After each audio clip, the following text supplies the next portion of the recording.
This is the solution video for section 3.1, problem number 7.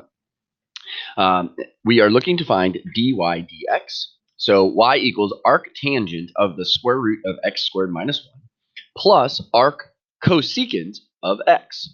All right, so first of all, we want to remember that y equals arctangent of this would be like x squared minus 1 all to the 1/2 power, and then plus the arc cosecant of x. All right, so we're going to take the derivative dy dx. All right, derivative of arctangent. So remember the rule is 1 over 1 plus u, so that would be x squared minus 1 to the 1/2, that thing squared, times the derivative of u. So the derivative of u would be 1/2 times x squared minus 1 to the negative 1/2 times the derivative of x squared minus 1, which is 2x.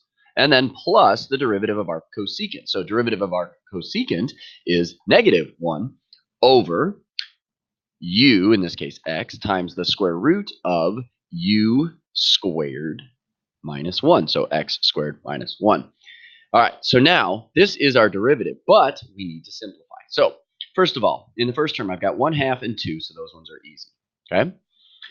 Then I've got this x squared minus 1 to the negative 1/2. That would put it in the denominator. So I've got dy dx equals. All right, so now I have 1 over. Now I've got 1 plus. Now this is the x squared minus 1 to the 1/2 squared. So that would actually just become x squared minus 1.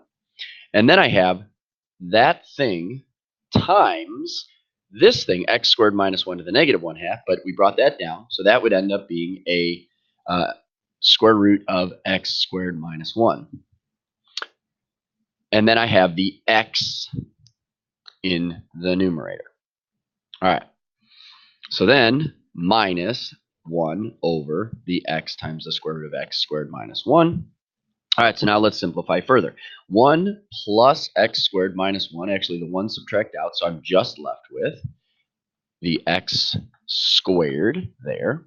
Numerator has an x, and then I have the square root of x squared minus 1, and then minus 1 over x times the square root of x squared minus 1.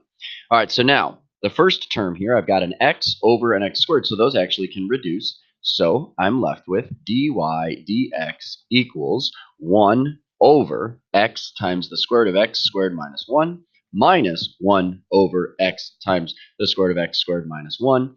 Well, they have the same denominator, so 1 minus 1 is 0.